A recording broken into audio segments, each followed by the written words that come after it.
Hey, time for your Life's Math Industry, and we are going to take a look at graphing rational functions. So in the previous videos, we've been learning all about rational functions and how to graph them. But what we're going to do is actually display the graph as we solve it along. We've learned about the holes, the y-intercept, the x-intercept, and the vertical asymptote. And the color-coded map tells you what numbers to use. We've also been learning about this formula right over here, which is going to help you understand what the horizontal asymptote is. The horizontal asymptote is a separate thing that has its own kind of formula. So, what we're going to do is try to graph one of the problems. And sure enough, the problem is right over here. So, the goal of the game is to understand this equation right here, but also try to find and make a graph that either looks like this or looks like that. Let's get started. We have to find the domain, the hole, the y-intercept, the x-intercept, the vertical asymptote, and the horizontal asymptote. We're going to be doing the work because in the previous video, we were just introducing how to do the work. What we're going to do is actually do the work. So let's try to understand what the hole is. But hang on. We don't know what to do because this is in its standard form. We have to put it in its factored form. So, right over here, we are going to say negative 3x squared minus 12x. When you factor that down, you're going to get negative 3x parentheses x plus 4. So what I did right there is I just did some grouping. On the bottom one, we have x squared plus 2x minus 8. So on the bottom, we write x squared plus 2x minus 8. We have to somehow get to a number that multiplies to negative 8 and adds to 2. What can we do? Well, we can say for and 2, for and negative 2 get us to negative 8 and add to positive 2. So, we have this and we have x plus 4 and x minus 2. So if we grab another piece of paper, right here, our new equation is going to be the function of x is going to equal to negative 3x parentheses x plus 4, and also we have x plus 4 parentheses, then x minus 2. Okay, that is in its factored form. Let's get started. First, find the domain. The problem is we can only find the domain when we have some kind of picture, which we need the graph, but we don't have the graph right now. Let's try to find the hole, and yeah, sure enough, there is a hole. If you look at the factored form version of the standard form, then there's a hole. How? Well, you have an x plus 4 and an x plus 4 here. They're just going to cancel out because you can't really do that. So in reality, it's going to be f of x equals negative 3x divided by x minus 2. So that's going to be the equation that's going to look like when you get rid of the holes that don't even exist. And you'll get x equals negative 4 because when you cancel them out, it's going to cancel and it's going to be the opposite. So, to put this into a coordinate of where the hole is supposed to be on the graph, we have negative 4 for x. But what's going to be in for the y? Why don't we just put the negative 4 into the x and see what happens? So negative 3 times negative 4 is positive 12. negative 4 minus 2 is going to be negative 6. So when you try to solve the problem here, you will be able to get y equals negative 2. So when there's some kind of hole in the problem, it's going to appear at the coordinate negative 4, negative 2 on the graph. So that is the hole, which is the hardest thing to do in this problem. So the hole is going to appear at coordinates negative 4, comma, negative 2. Let's try to find the y-intercept. So the y-intercept is very, very easy. Why make it so challenging? So the point for y-intercept is like some kind of number of 0 as an x and a number for some kind of y. So why can't we just put the 0 in for the x? Which, yeah, we're supposed to be doing. So negative 3 times 0 is 0. And 0 minus 2 is negative 2. But when you do 0 divided by a number, it's okay. It's not going to appear as undefined as if you would be dividing by 0. So therefore, the coordinate for the y-intercept is 0, comma, 0. Let's take a look at the x-intercept. So we can rewrite the problem again and see what the x-intercept is. The x-intercept is going to be the top row, so you have to equal that to 0. Negative 3x equals 0. Divide by negative 3, divide by negative 3, and unfortunately, when we do 0 divided by any other number but 0, unfortunately, our x equals 0.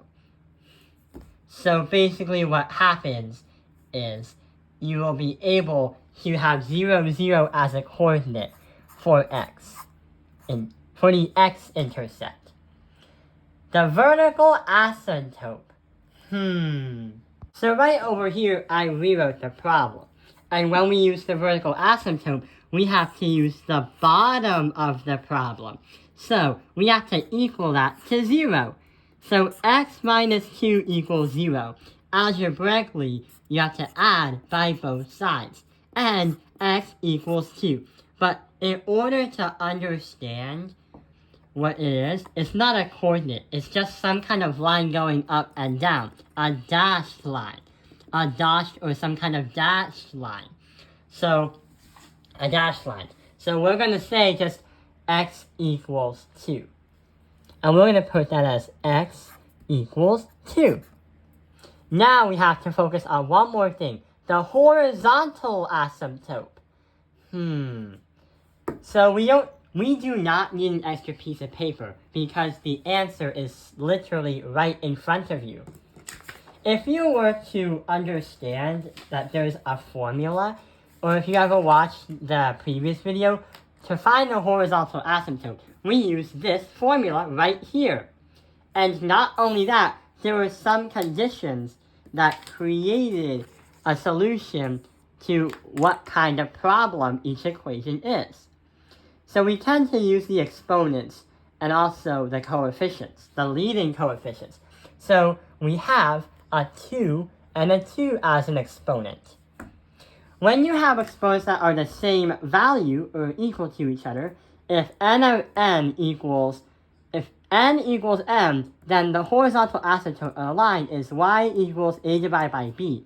Or, for example, y equals 2, or a fraction of y equals 3 over 4. But in this case scenario, we have a negative 3 and an x. So what is the horizontal asymptote? Yeah, when we say y equals negative 3 over x, or negative 3 over 1, we're going to keep it as y equals negative 3. So y equals negative 3. Now we have all the parts. Let's try to graph. So right over here is an empty graph. It has a y and an x. Therefore, it's an xy graph. So what is the first thing we should think about when putting all this information on the graph? Yeah, what I like to do is line up the vertical asymptotes and the horizontal asymptotes. So x is equal to 2. So I'm just going to put a dashed line of x equals 2 right over here. This is going to be a more simpler graph, so there's not really a lot of like those those lines that go up and down. The horizontal asymptote is y equals -3.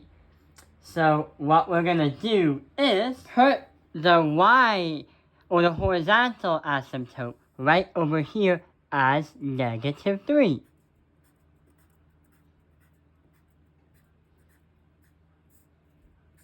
We have the point 0, 0 listed as the x-intercept and the y-intercept. So what we're going to do is put the x and the y at exactly 0, 0, which normally you would have to put the x-intercept somewhere on the x-axis and the y-intercept somewhere on the y, which will create 2 points that would help. But we only have 1 point. What can we do? Oh, there's something missing that we forgot to add. The hole. I knew that there was some kind of hole or there's something missing in the graph. So there's going to be a hole of -4, -2. So I'm going to say 1, 2, 3, 4. 4, -2 is going to be right here. So it looks like the graph is going to go all the way here and wants to curve up like this, like a bunch of fighter jets doing those air shows. But there's one little problem. If we're trying to get to what this looks like, where these two graphs have like two lines that continuously go in opposite directions, how are we going to find that if we only have one? Oh yeah, we have to create a test point. So test points are going to be points on the graph that can help you understand where the other line goes.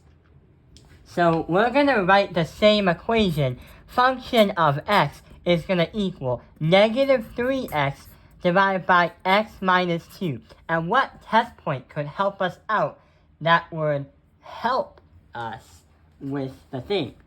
So if this is 0, 0, and this is x minus 2, no, x equals +2, what should we use? Well, I like to use the number 3, because this is 0, 1, 2, and 3 is going to be right over here. So somewhere in right here is going to be where the point is, or somewhere around here.